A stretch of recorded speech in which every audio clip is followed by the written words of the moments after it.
উলঙ্গ রাজা নীরেন্দ্রনাথ চক্রবর্তী। সবাই দেখছে যে রাজা উলঙ্গ, তবুও সবাই হাততালি দিচ্ছে, সবাই চেঁচিয়ে বলছে সাবাস সাবাস। কারো মনে সংস্কার, কারো ভয়, কেউ বা নিজের বুদ্ধি অন্য মানুষের কাছে বন্ধক দিয়েছে। কেউ পরান্নভোজী, কেউ কৃপাপ্রার্থী উমেদার প্রবঞ্চক, কেউ ভাবছে রাজবস্ত্র সত্যিই অতীব সূক্ষ্ম, চোখে পড়ছে না যদিও, তবু আছে, অন্তত থাকাটা কিছু অসম্ভব নয়।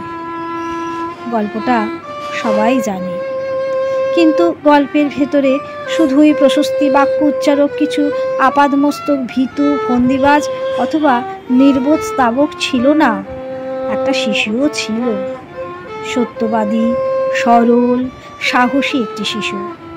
নেমেছে গল্পের রাজা বাস্তবের প্রকাশ্য রাস্তায়, আবার হাততালি উঠছে মুহুর মুহুর, জমে উঠছে স্তাবক বৃন্দের ভিড়।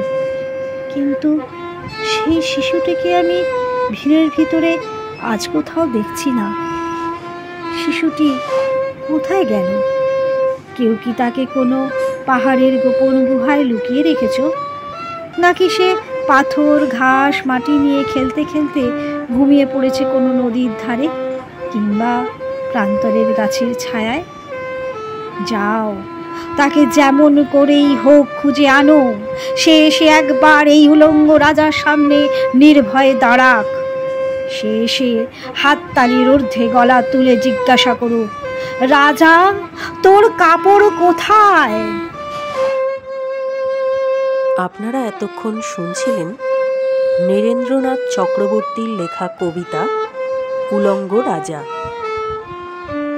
কণ্ঠে ছিলেন পিয়ালি নিয়োগী, বেহালায় সঙ্গত দিয়েছেন সৈকত নিয়োগী। ধন্যবাদ।